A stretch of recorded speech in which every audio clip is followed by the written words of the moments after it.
ఒకరోజు ఒక బస్సు కొంతమంది ప్రయాణికులతో పోతూ ఉంటుంది ఒక పెద్ద అడవిలో. పోతూ ఉంటే సడన్ గా పెద్ద వర్షం, ఉరుములు, మెరుపులు, పిడుగులు పడుతూ ఉంటాయి. సడన్ గా వాళ్ళ పక్కనే ఒక పిడుగు పడుతుంది. అందరూ భయపడిపోతారు. అప్పుడు ఆ బస్సులో ఒక పెద్ద ఆయన అంటాడు, ఈ బస్సులో అందరూ చెడ్డవాళ్ళేం కాదు, ఎవరో ఒక్కరు మాత్రమే చెడ్డవాళ్ళు ఉండింటారు.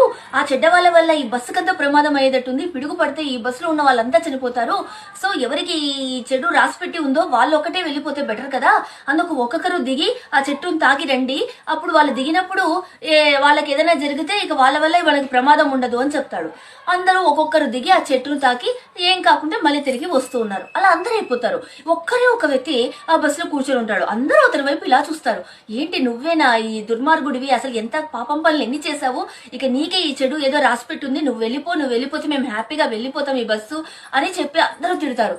అతడు సరే నేను కూడా పరీక్షించుకుంటాను ఉండండి అని అలా దిగి ఆ చెట్టు దగ్గరికి వెళ్ళగానే ఆ బస్సు మీద పిడుగు పడి ఒక్కసారిగా బస్సులో ఉన్న వాళ్ళంతా చనిపోతారు. అక్కడ జరిగింది ఏమంటే అతడు మంచివాడు కాబట్టి అతడు ఉన్నంతసేపు ఆ బస్సుకి ఏం కాలేదు. అతడు అలా దిగిపోగానే ఈ బస్సులో ఉన్న వాళ్ళంతా చనిపోయారు. అది వాళ్ళకి అర్థం కాలేదు. ఇప్పుడు మన సమాజంలో జరుగుతున్నది కూడా అంతే. మనం చేస్తున్న తప్పులేమో మనకి ఏమి తెలియవు. ఎదుటి వాళ్ళు ఎలాంటి వాళ్ళైనా సరే వాళ్ళని తప్పు పట్టడం, వాళ్ళనే చెడ్డగా చూడడం మాత్రం, వాళ్ళ లోపాలను చూడడం మాత్రం మనం చేస్తూ ఉంటాం. మన తప్పులు కూడా మనం తెలుసుకోవాలి. అప్పుడే మనం మంచి వాళ్ళుగా తయారవుతాం.